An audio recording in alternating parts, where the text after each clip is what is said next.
That is 2014. That is the streetlight in Oklahoma, the security cam grain, the Paola yelling from half a block away, and the Russ walking at exactly the walking speed of a man who has decided this argument will end when his wife runs out of oxygen, not before.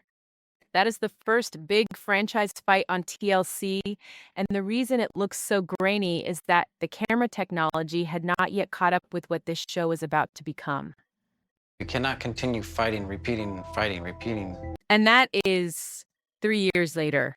Paola at a tell-all, leaping out of her seat, yelling about her modeling career. Russ sitting next to her, doing what Russ does, which is the human version of a dial tone. These two people are the only, and I mean the only, season 1 couple still together as of this broadcast. Every other 2014 pair is divorced, estranged, or dead in the water. Paola and Russ are the control group. Everything else, we've made a reaction video. Well, the first impression is really important for me because it's the first time that I'm going to see Russ's parents. Rewind, 2013. Russ Mayfield, a field engineer for a petroleum company, is stationed in Colombia. This is a real job. This is a real industry. This is not a vacation fling. Russ is in Colombia because there is oil in Colombia, and Russ's employer paid him to look at it. He meets Paola, a Colombian model, at a nightclub. Probably the origin story varies by tell, and within a year they are engaged. Paola moves to Oklahoma, which is, geographically speaking, not Colombia. It's in Oklahoma City. The family meeting. Paola arrives in Oklahoma. Russ's family, rural, conservative, Oklahoma adjacent, looks at Paola the way that any rural Oklahoma family has ever looked at a Colombian model being introduced as the future daughter-in-law. They are polite, they are not warm, they are cordial, they are not excited. And the entire first season of this show is Paola being slowly introduced one aunt at a time to a culture that she is determined to change into her own. And Oklahoma, for its part, is determined not to be changed. He's only jealous about what's going on. Because you have me. He's jealous because you have me. Then comes the modeling career. Paola in Oklahoma does not find a local modeling market that meets her needs. Paola moves to Miami. Paola builds her own. Russ, conservative, quiet, oil industry Russ, has to deal with the fact that his wife is now doing underwear catalogs in South Beach while he is doing engineering math in Tulsa. And this is the specific fracture the season 1 viewers latched onto. Redditors in 2014 were not calling it a fracture. They were calling it a red flag. They were saying the marriage wouldn't last 6 months. They were saying Paola was out of Russ's league. They were saying Paola had an agenda. It's my life. Whenever we were thinking acting and modeling bikini, that was the extent we were considering. And this is important because everything in this franchise that has happened since is a remix of this. The bikini fight. Yes, that bikini fight. The original, the pilot, the prototype. Before Cara and Guillermo's It's Me or the Bikini, there was a 2014 Paola and Russ argument about a photo shoot involving swimmer. Russ's concern, Paola's refusal, Russ's retreat, Paola's escalation. The exact same screenplay has aired on this show in different costumes, with different actors, in different countries, every single season since. Paola wrote the blueprint. Every foreign wife who has argued with her American husband about wardrobe is quoting a 2014 text. Pal makes this modeling job sound so innocent, but I told my friends about the photos, and I think it's time that they see what these modeling photos are really like. And for a while it did look like that. There were fights about photo shoots. There were fights about outfits. There were fights about male photographers. There were fights about the Miami versus Tulsa question. There were fights about children, when, how, whose schedule. That went on for seasons. There were fights captured so iconically that the franchise literally recut them for the 10-year anniversary special because the fights were the property of the show now. The show owned the fights. I changed my career path, all based upon her drive. Kivit, because Paola did something nobody saw coming. Paola, sometime around 2020, looked at the reality TV grind, looked at the modeling grind, looked at the Instagram grind, and said, you know what? I'm going to become a professional wrestler. And she did. She joined the WOW promotion, Women of Wrestling, Jeannie Buss's company as Paola Blaze. Lahar, real ring, real matches, real body slams, real opponents. This is not a stunt cameo. This is a second career. She trained, she got good, she has a finishing move.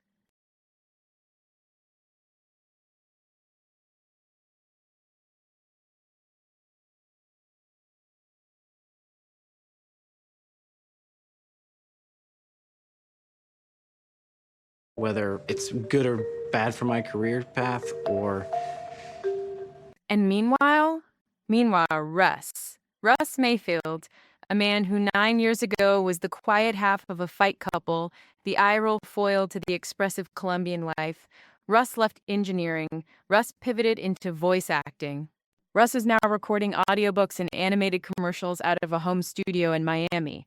The two of them, as a pair, are a Colombian pro wrestler and an Oklahoman voice actor. That's the household. That's the 2026 lineup. Read that sentence twice, because the season 1 viewers from 2014 would never have predicted it.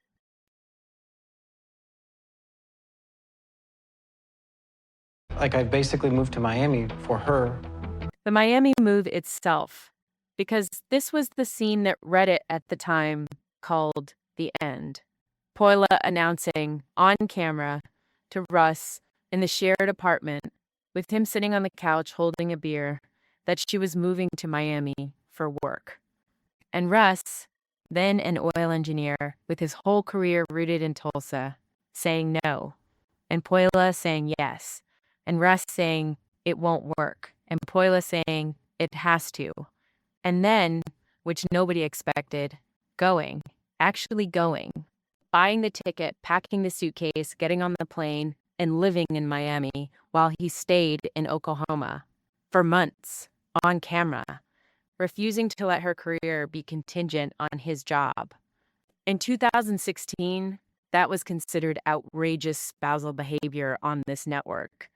In 2026, it reads as normal.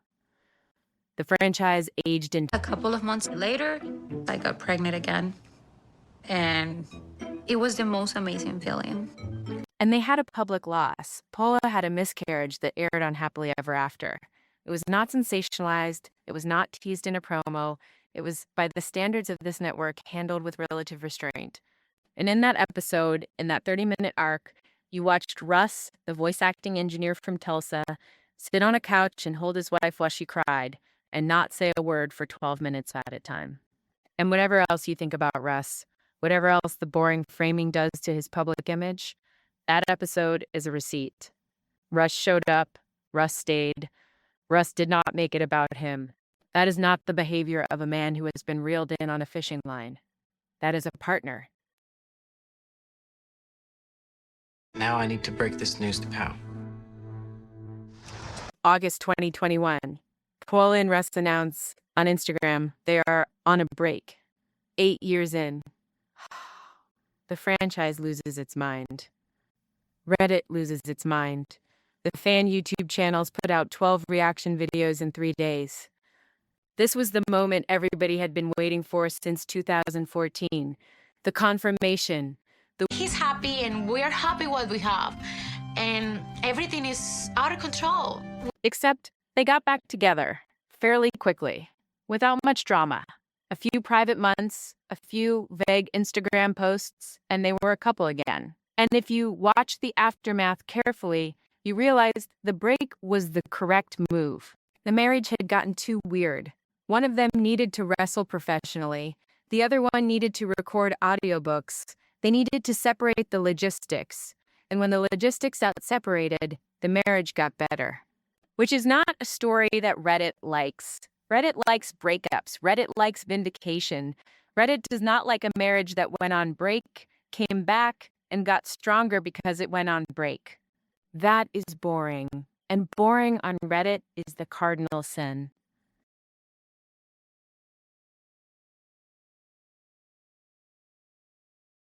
That's for sure. Right now, I'm about 5 months pregnant. And somewhere in all this, 2019, a son, Axel Mayfield. New Year's Day 2019. Actual parents, actual baby, actual sleepless nights, actual co-parenting agreements. Axel is 7 now.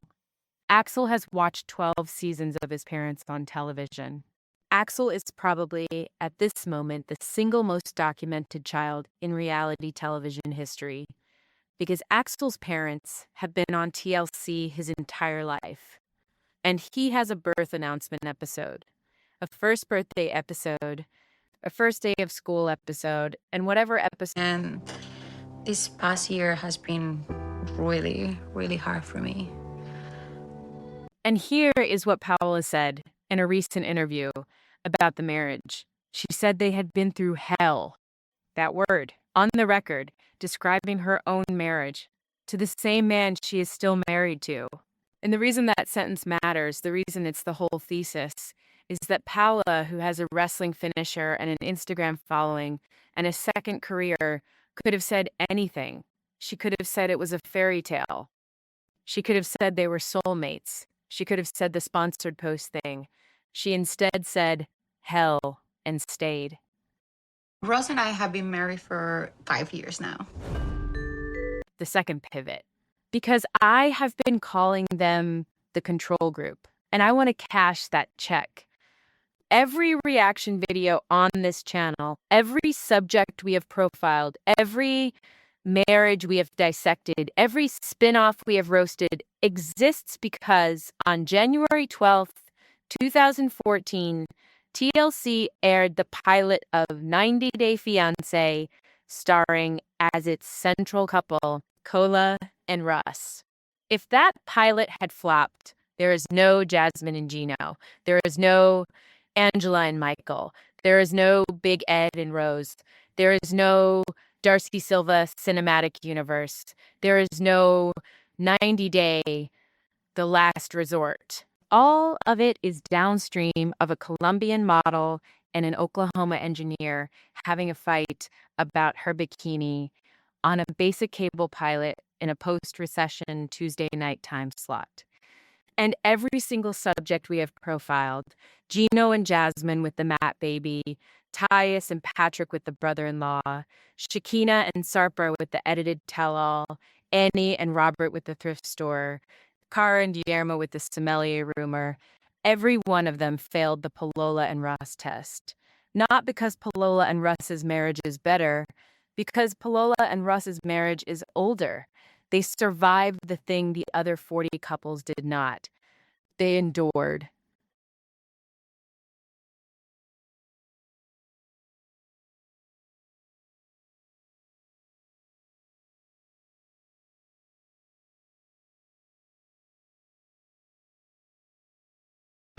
My name is Paola Vesga. I'm 26 years old. And if you go back, if you actually pull this season 1 pilot, the 2014 footage, the grainy DSLR B-roll, what you see is two 20-somethings in love. Not two people running a storyline. Not two people negotiating a franchise contract. Not two people leveraging a genre. Two actual 20-somethings. Russ with a buzz cut, Paola with a 2014 era haircut, both of them laughing at a joke the camera did not even pick up. That footage is the uncomplicated foundation underneath every argument they have had since.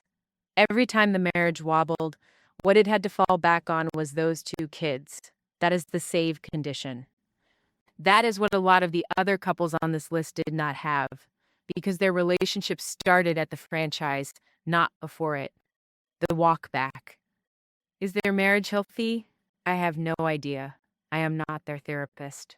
I am some loser with a podcast microphone. What I can tell you is that 12 years is a long time, 2 careers in, 1 child deep, and they are still answering the same door when the TLC crew shows up. That is not nothing. That is the entire data set. That is what staying looks like in a genre built on leaving. And the failure mode we keep seeing in every subsequent season is always the same. The couple meets on a vacation. The couple does not share a pre-franchise life. The couple signs the contract as their life. The franchise becomes, functionally, their common ground. Paola and Russ had a life before the franchise. Oil industry, Colombia, Pausa. A shared year in an apartment before a single camera was on them. That 1 year, that one uncomplicated year of being a normal couple before TLC showed up, is the variable every later cast has missed. You cannot build a marriage on a reality show. You can document a marriage on a reality show. Paola and Russ had the marriage first. Everybody else built it in front of the lights. Building in front of the lights does not work. The ramp. So, the next time you see a 90-day fiancé couple blow up on screen, and you will, next week, on the very next episode, on the very next spin-off, remember the math. Remember Paola and Russ. Remember that the franchise's only surviving pilot couple, the one Reddit said would never make it, the one we all called boring in 2014, is the same couple that is still sending Christmas cards 12 years later. And remember that the only proven survival trait in this television genre is not love, not chemistry, not compatibility, not cultural fit. It is demonstrably boredom. It is endurance. It is 2 people who figured out the camera would eventually leave and decided to still be there when it did.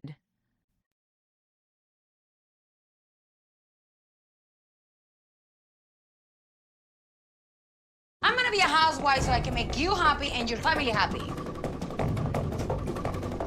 That is a 10th anniversary Instagram post. That is the receipt. That is Paola Blaze, Women of Wrestling roster member, professional finisher, mother of 1, holding hands with Russ Mayfield, voice actor, Oklahoma-born, oil industry retired, at the 10-year mark. 10 years of a franchise designed to end marriages.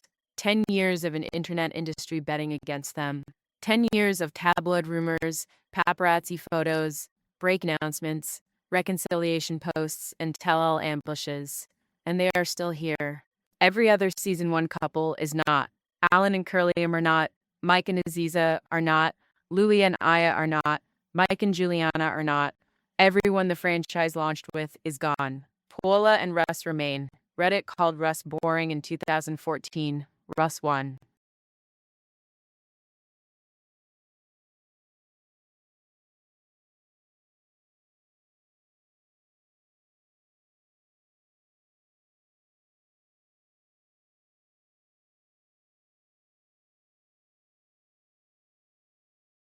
If you made it this far, you either love me or you're looking for something to yell about in the comments. Either way, like, subscribe, and tell your sister.